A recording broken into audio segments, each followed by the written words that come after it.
자, 오늘은 이제 인간과 공동체 파트인데 여기가 정치 파트라고 보시면 되겠습니다. 그래가지고 이제 인권 보장의 역사에 대한 부분들이 가장 중요하게 나오는 부분이에요. 그래서 이제 처음부터 들어가 보면요. 자, 인권이라는 거는 이제 너무나 당연하게 사람이 누려야 될 권리를 이제 인권이라고 얘기하고 인간의 존엄성은 인간이기 때문에 다른 무엇 때문이 아니라 인간이기 때문에 존엄하다가 그냥 베이스로 깔려 있으면 돼요. 그러면 인권의 특성을 기억하시면 되는데 요것도 네 가지가 나오기 때문에 검정고시가 사다선지잖아요. 그렇기 때문에 요 부분도 중요하다라고 보시면 되겠습니다. 보편성이라는 건 뭐예요? 누구나 다. 그러니까 뭐 장애를 가졌든 인종이 다르든 상관없이 누구나 다 가질 수 있는 게 보편성이다라고 보시면 되는 거고요. 그 다음에 천부성은 뭘까? 천부. 무슨 뜻일까? 하늘로부터 부여받았다는 거야. 선생님이 너네들한테 인권을 부여했다 하면 너네들의 인권보다 선생님의 인권이 더 위에 있는 거잖아요. 그렇죠? 그렇기 때문에 이제 그런 부분에서 하늘로부터 부여받았기 때문에 모든 인간의 인권은 동등하다가 되는 거예요. 그럼 항구성. 항구라는 건 뭐예요? 항구는 영원하다는 뜻이겠죠. 이게 사람이 죽어서도 인권이라는 게 존재해요. 만약에 여러분이 죽고 나서 여러분을 욕하면 여러분의 인권이 훼손되는 거죠. 그러니까 이게 태어나기 전에 아기부터 시작해서 죽고 난 이후에도 그 인권은 영원하게 존재한다라는 게 항구성입니다. 마지막 불가침성은 뭐냐면 다른 사람이 어떤 이유로도 그 인권을 침해할 수 없다라는 얘기가 되는 거예요. 그래서 이런 네 가지 특성은 여러분들이 외우지 않아도 당연하게 기억돼야 될 부분들이겠죠. 그러면 중요한 거는 이제 인권의 전개 과정이에요. 인권의 전개 과정 중에서도 특히 근대 시대 인권 전개 과정이 되게 중요하거든요. 요거는 반드시 기억을 하고 있어야 합니다. 근대 이전이라는 거는 사실 인권에 대한 개념 자체가 별로 없었어요. 그리고 인권은 특정 어떤 귀족층이라든가 어떤 관리층에만 있었지 평범한 사람들한테는 우리가 인권을 가진 존재지라는 인식조차 없었다라는 거죠. 그래서 근대 이전은 그렇게 중요하지 않다. 그냥 근대부터 우리도 인권을 가진 존재야라는 생각을 가지게 된 게 이 두 가지 사상이에요. 이 두 가지 사상도 꼭 기억을 해주시기 바랍니다. 무슨 사상이냐? 계몽 사상. 그러니까 우리가 우리 이성을 통해서 깨우치고 우리가 뭔가 공부를 한다면 우리 이성을 가지고 충분히 발전할 수 있고 우리도 정말 우리도 존중받는 사람이라는 것을 알게 되는 사상이 계몽 사상이 되는 거고요. 사회계약설은요. 국가라는 존재가 우리를 억압하는 존재가 아니라 우리가 필요에 의해서 만든 존재라고 보는 거죠. 그러니까 사회와 우리가 계약을 한 거예요. 왜? 우리의 안전을 위해서.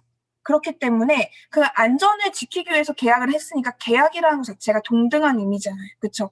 그렇기 때문에 이 사회계약설, 이 계몽사상 이 두 가지가 이 근대 시민혁명을 일으키게 되는 동기가 됐다, 계기가 됐다라고 보시면 돼요. 그럼 이제 공부를 해야 될 게 이 세 가지 시민혁명에 대해서 잘 기억을 해주셔야 되는데요. 여기서는 그 시기랑 그리고 관련된 문서랑 의 이 세 가지를 좀 기억하면 좋을 것 같아요. 선생님 순서대로 써놨어요, 지금. 그래서 영국의 명예혁명이 1688년도에 가장 먼저 일어난 혁명이 되는데요. 이때 처음 나온 문서가 뭘까요? 이때 등장한 문서가 권리장전이라고 보시면 돼요. 이 권리장전이라는 거는 이제 국가여도 군주도 국회의 동의 없이는 함부로 세금을 물릴 수 없고 법을 맘대로 만들 수 없다라는 것을 이렇게 천명한 문서가 되겠는데요. 이 권리장전을 통해서 이 영국이 최초의 무슨 국가가 되죠? 최초의 무슨 국가일까? 입헌주의. 최초의 입헌주의 국가가 됩니다. 네. 그래서 그 입헌이라는 말, 인헌이 아니라 입헌이에요. 그러니까 이게 뭐냐면 입헌, 설 입자에 헌법의 헌자야. 그렇기 때문에 헌법 위에서 그러니까 우리가 그 왕도 헌법 아래에 있다는 뜻이야. 그렇기 때문에 왕이 자기 마음대로 막 하는 게 아니라 헌법에 맞춰서 왕도 행동을 해야 한다라는 규제를 받는 첫 번째 이제 사건이 되는 게 영국의 명예혁명이 되겠습니다. 지금도 영국의 여왕이 있잖아요. 그 여왕도 헌법 아래에 있는 거예요. 두 번째는요, 이 영국으로 독립한 이제 미국에서 일어난 사건이 되는 거죠. 미국의 독립혁명이 1776년도에 있었습니다. 영국이 미국을 그냥 어떤 자신의 어떤 수단으로 여기는 부분이 컸기 때문에 그 보스턴 차사건 기억하시죠? 그래서 이제 미국이 독립혁명을 일으킵니다. 그래서 여기서 발표한 문서가 뭘까요? 발표 문서는 그냥 독립혁명이니까 독립선언문이에요. 여기서는 최초에 뭐가 됐을까? 최초에 이 지금의 어떤 미국의 모습을 만들었다 해도 되는 거죠. 독립국가? 최초의 독립국가는 아니죠. 민주주의 비슷한데 지금 우리나라도 이런 형태예요. 리퍼블릭이라고 말하는 그 말이 여기서 나오는 거예요. 공화정. 최초의 공화정. 공화정이라는 게 왕이 없는, 그래서 국민의 대표로 이렇게 세운 지도자가 되는 게 공화정의 특징입니다. 그래서 우리가 리퍼블릭 오브 코리아라는 게 플레임이잖아. 이게 우리나라 플레임 모르는 사람도 되게 많다더라고요. 여러분들 꼭 알고 계세요? 우리는 민주공화국이다라고 보는 거예요. 그래서 최초의 민주공화정이 미국에서 이제 선언이 되고요. 마지막이 이 프랑스 대혁명. 그래서 이게 프랑스가 이제 미국을 많이 도와줬어요. 그래서 돈이 많이 없어지면서 이 무리한 과세를 하려고 이제 회의를 소집하다가 일어나게 된 혁명이라고 보시면 됩니다. 여기서는 여기서도 문서가 이제 나오는데 그 문서 이름이 뭘까요?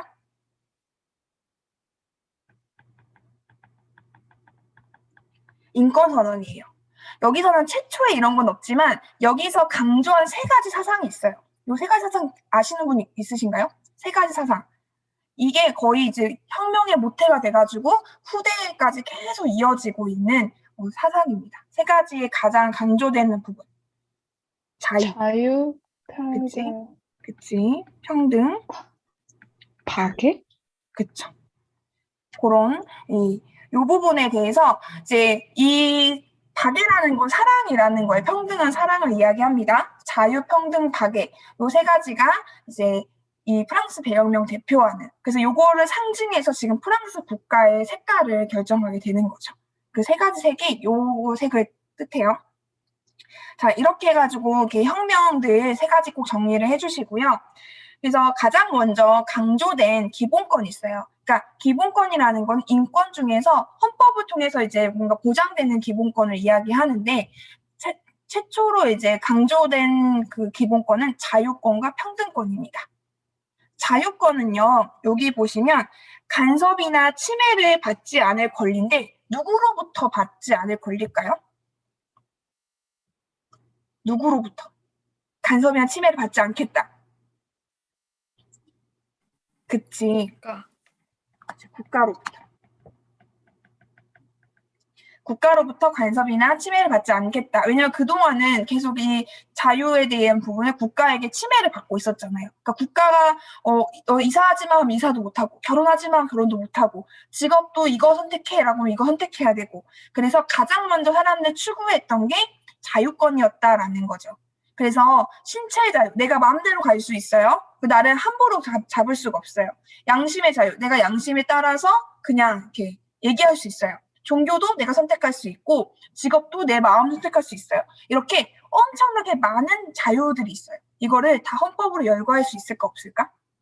당연히 힘들겠죠. 그래서 헌법으로 다 일일이 적을 수는 없지만 이런 자유권들을 이렇게 포괄적으로 이제 보장한다. 이게 자유권이 되겠습니다. 그럼 평등권은 뭐야? 이러한 자유권이나 여러 가지 권리들이 있을 거 아니에요. 이거를 일부만 누리면 평등하지 않은 거겠죠.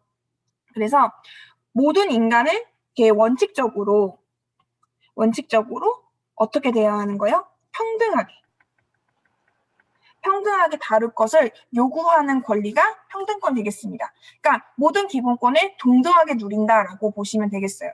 그렇다는 거는 이 평등권은요. 하나의 전제가 붙어요. 모든 기본권의 전제가 되는 기본권이다. 우리가 자유권, 뭐 참정권, 뭐 청구권, 사회권 이런 여러 가지 기본권이 있잖아요. 요거의 전제가 되는 거 평등권. 이 모든 기본권들이 다 동등하게 누려진다라는 거죠. 자, 이렇게 자유와 평등을 얻었습니다. 그럼 사람들이 이제 뭘 추구할까를 생각하시면 돼요. 그러니까 여러분들이 그냥 흐름대로 가시면 돼요. 내가 가장 급한 게 자유평등이었어. 이게 충족이 됐네? 그러면 이제는 내 얘기를 전달하고 싶을 거 아니에요. 그렇기 때문에 정치에 참여하고 싶은 거예요. 근데 나에게 처음부터 주어지지 않았기 때문에 이 참정권을 확대하는 요구가 많이 일어났다라고 보시면 되겠습니다. 세 번째는 참정권이에요. 정치에 참여하는 권리인데 예를 들어 어떤 게 있냐면요. 선거권. 우리가 제일 기본적으로 참정권 생각하면 요거 생각하죠. 우리가 이제 정치인 사람들을 뽑을 수 있는 권리. 뽑을 수 있는 권리죠. 그리고 두 번째는 그럼 실제로 우리가 정치 대표를 뽑을 수도 있지만 내가 정치 대표 나갈 수도 있겠죠.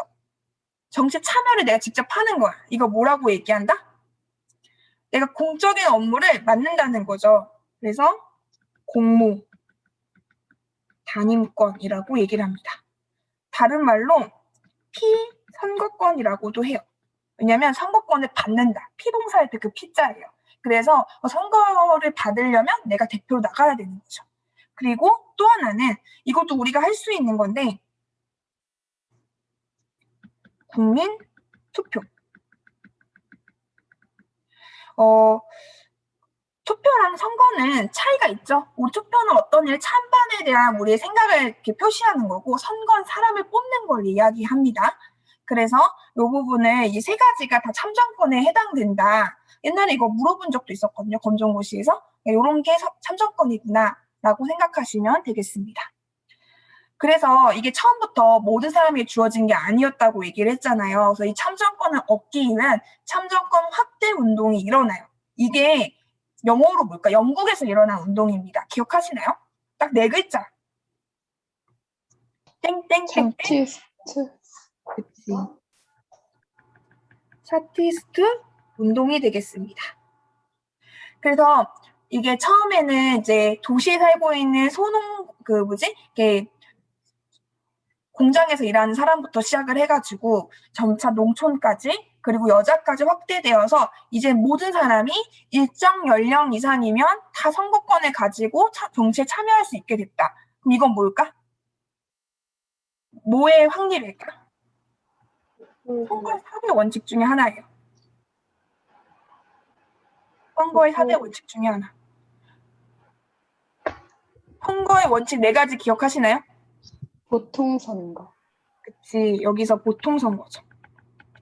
보통 선거가 뭐예요? 일정 연령 이상이면 누구나 다 선거권을 가지는 걸 보통 선거라고 얘기를 하죠. 이거의 반대가 무슨 제한 선거예요. 제한 선거. 그러면 우리가 헷갈리면 안 되는 게 평등 선거랑 헷갈리면 안 되는 거죠. 평등은 표의 가치가 똑같은 거예요. 요거의 반대는 차등 선거가 되겠습니다. 그래서 이렇게 보시면 되고요.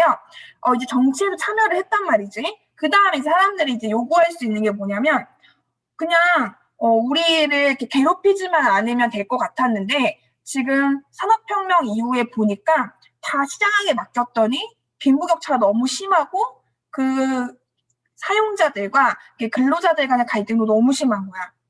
이 문제를 국가가 좀 더 적극적으로 나서서 해결해줬으면 좋겠어라고 생각을 하게 되는 거죠.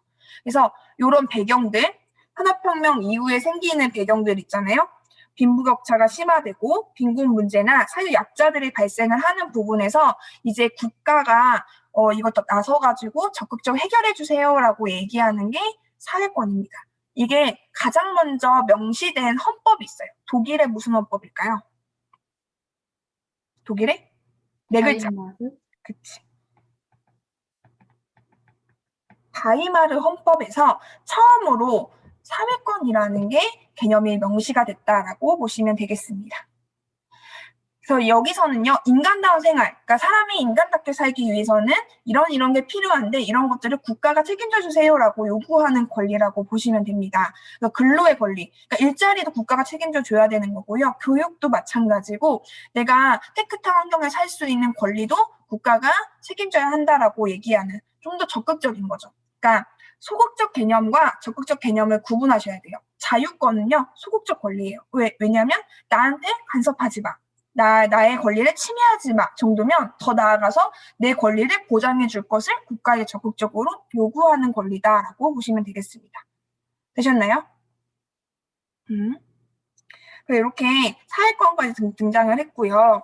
이제 최근에 들어와서는 이제 연대권이 되는 건데, 연대권이 뭐냐면 이제 한 나라 안에서의 문제가 아니라 이거는 전 세계의 문제이기 때문에 함께 힘을 합쳐서 해결합시다가 되는 거예요. 연대권은. 이게 생긴 게 2차 세계대전 이후예요. 이때는 거의 전 세계가 다 전쟁터였잖아요. 그래서 인권의 침해가 가장 심각했던 때예요. 지금 올림픽 때도 지금 난리잖아요. 우리나라와 일본과의 관계 속에서 이렇게 우길기라고 전범기라고 하죠. 그것이 이제 올림픽 때 쓰여지지 않도록 IOC에게 막 청원도 넣고 막 그래가지고 그런 부분에서 유대인 학살을 이야기했던 어떤 개그맨 그 출신의 그 음악 감독인가요? 무대 감독이 갑자기 며칠 전에 사퇴해가지고 그냥 게임을 막 틀어놓고 막 개회식을 했잖아요. 그러니까 그런 것처럼 이제는 전 세계가 같이 안고 있는 문제들이 있다는 거예요. 그게 시작점이 2차 세계대전이었던 거죠. 이때 독일의 유대인 학살이라든가 일본의 어떤 신체 생체 실험 이런 것들을 통해서 전혀 인간의 어떤 탈을 쓴 행동이라고 볼 수 없는 정말 잔인한 일들이 많았었잖아요. 그런 것들에 대해서 우리가 함께 노력을 하자. 이제 이런 일들이 절대 일어나지 않도록 이게 강한 나라들에서 약한 나라가 이제 많이 이렇게 억압하는 구조였는데 그런 것조차 하지 말자라고 얘기하는 게 이제 연대권의 시작이라고 보시면 되는데 이거를 이제 발표한 선언이 있어요. 1948년도가 우리나라가 뭐한 날이죠? 뭐한 해죠? 의미 있는 해잖아요. 1948년도. 무슨 해지? 정보술이? 뭐, 좀 비슷할 수 있죠? 이때가 우리나라 광복한 해잖아요. 1948년도에 광복했죠? 그래가지고, 그 48년도에 광복한 게 왜 그러냐면, 2차 세계대전 때, 그 미국이 히로시마나 나가사키에 원자폭탄 터뜨리면서 이제 전쟁이 끝났잖아요. 그때 우리 자연스럽게 광복이 된 건데, 그때 이제 발표를 한 거죠. 왜냐면 그 원자폭탄의 폭발도 엄청난 피해를 입었기 때문에 그런 거죠. 이때 발표한 선언이 있습니다. 그게 뭘까? 세계 인권선언. 그래서 요거까지 잘 이어져 오셔야 됩니다. 세계 인권선언 하면 세계대전이 끝나고 나서 그러니까 누구나 이게 미국의 인권이 중요한 게 아니라 한국의 인권도 중요하고 베트남의 인권도 중요하고 필리핀의 인권도 중요하다. 그러니까 강대국 사람들의 인권만 중요한 게 아니다. 전 세계의 모든 인류가 다 존중되어야 된다라는 그러니까 인권 보장은 뭐 나라를 떠나고 이념을 떠나서 다 존중되어야 될 보편적 가치다. 보편적 가치다라는 것을 선언하는 게 세계 인권 선언입니다. 이때 이제 인체 실험이라든가 이런 것들에 대해서 이제 강하게 지탄을 하는 사건들이 많았었죠. 자, 그러면 이제 더 나아가서 현대에 이제 더 강조되는 권리들이 있다라는 거죠. 이거는 그냥 여러분들이 눈으로 잘 확인하시면 될 것 같아요. 현대는요, 이제 주거권, 요즘에 이 주거에 관한 것들이 가장 큰 이슈죠. 일단은 서울이나 이게 경기도 이제 서울 근방에 있는 경기도 지역들은 이미 아파트가 엄청나게 세워졌죠. 그러다 보니까 땅이 비싸다 보니까 따닥따닥따닥 지으면서 이제 햇빛을 가리게 되는, 그러니까 문을 열면 이렇게 벽뷰, 다른 벽이 보이는 거, 시멘트 뷰가 보이는 거죠. 그러면 이제 햇빛을 못 받으니까 사실 우리가 햇빛을 못 받는다고 했을 때 엄청난 또 스트레스를 받잖아요. 그런 치매에 대한 부분들이나 요즘에 이제 층간소음이 엄청 심하잖아요. 우리나라 구조상 층간소음이 심할 수밖에 없대. 왜냐하면 돈을 아끼려고 그런 구조를 지었다고 하는데 이게 다 이렇게 전체 벽면이 붙어있는 구조여가지고 전달이 되게 빨리 된다는 거죠. 이런 문제들이 심각하고 빈곤층은 여전히 살 곳이 없고 이런 문제들이 도시에 많이 발생하지만 반대 농어촌은 낙후된 주거, 왜냐면 여기는 더 이상 발전될 가능성이 적기 때문에 투자하지 않는 거죠. 재개발되지 않고. 그러다 보니까 낙후된 주거 환경에 대한 부분들이 이제 중요 이슈로 떠오르고 있죠. 그다음에 안전권. 우리 안전에 대한 부분도 지금 되게 크잖아요. 특히 코로나 시대에 들어오면서 이 부분이 더 중요해진 것 같아요. 소극적이라는 거는요, 안전을 위협하는 국가나 타인의 행위를 금지시키는 거예요. 그러니까 예를 들면 지금 우리가 이제 방역 때문에 2인 이상 저녁에 못 만나고, 그쵸? 뭐 저녁에 이렇게 가게 문도 닫게 되고, 뭐 헬스장 6km 이상 뛰지 말라고 하고 발라드 들으면서 운동하라고 하는데 여러분 이렇게 발라드 들으면서 러닝머신 뛰는 것도 아니고 걷는 거 어떠세요? 그러니까 이렇게 얘기하는 거는 그 국가나 어떤 타인 행위를 금지시키는 거. 이렇게 하지 마세요. 안전을 위해서 이거 안전벨트 꼭 매세요. 아니면 뭐 여기 뭐 제한 속도 있습니다. 이렇게 규제하는 정도라면 적극적인 거는 더 나아가서 예방하기 위해서 어떤 제도나 시설을 마련하는 거죠. 우리의 어떤 안전 시스템 같은 거, 코로나 이제 방역 시스템, 뭐 드라이브 스루 같은 거 있었잖아요. 그런 것들은 적극적 의미라고 볼 수가 있는 거겠죠. 환경권 같은 경우에는 이것도 비슷한 느낌이에요. 소극적인 거는요, 우리가 그냥 깨끗하게 살고 싶은 거예요.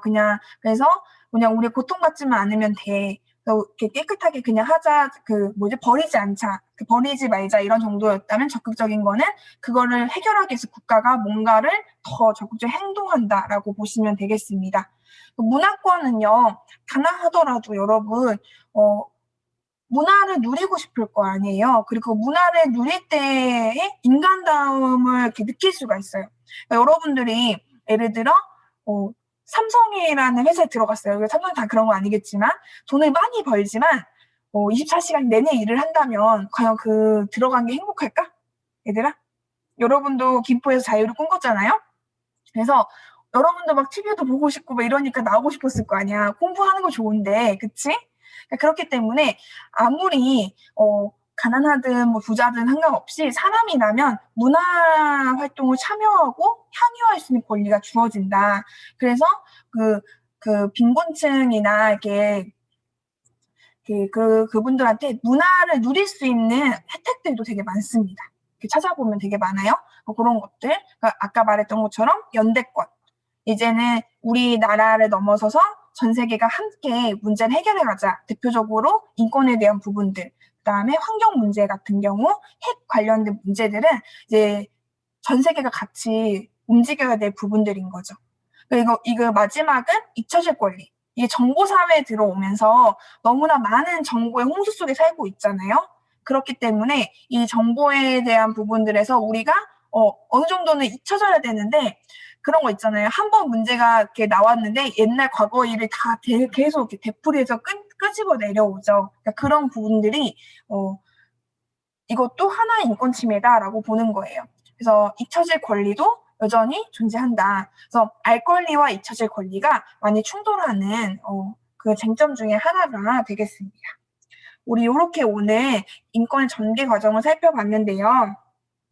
중요한 거는 인권의 전개 과정에서 근대 시대의 인권 전개 과정이 되게 중요합니다. 여러분들이 흐름으로 알고 계셔야 되는 부분들 있고 각각의 특징들을 잘 기억하시면 되겠습니다. 아까 자유권은 소극적 권리라고 얘기를 했었죠. 그리고 국가로부터의 자유를 이야기한다면 사회권은 능동적이고 적극적 권리다. 그리고 국가에 의해 국가로에 의해 가지고 국가가 적극적으로 행동하는 그런 것들을 추구하는 권리다라고 보시면 되겠습니다. 오늘 첫 시간이니까 여기까지 하고 빈칸은 잘 채워가지고 제출해 주세요.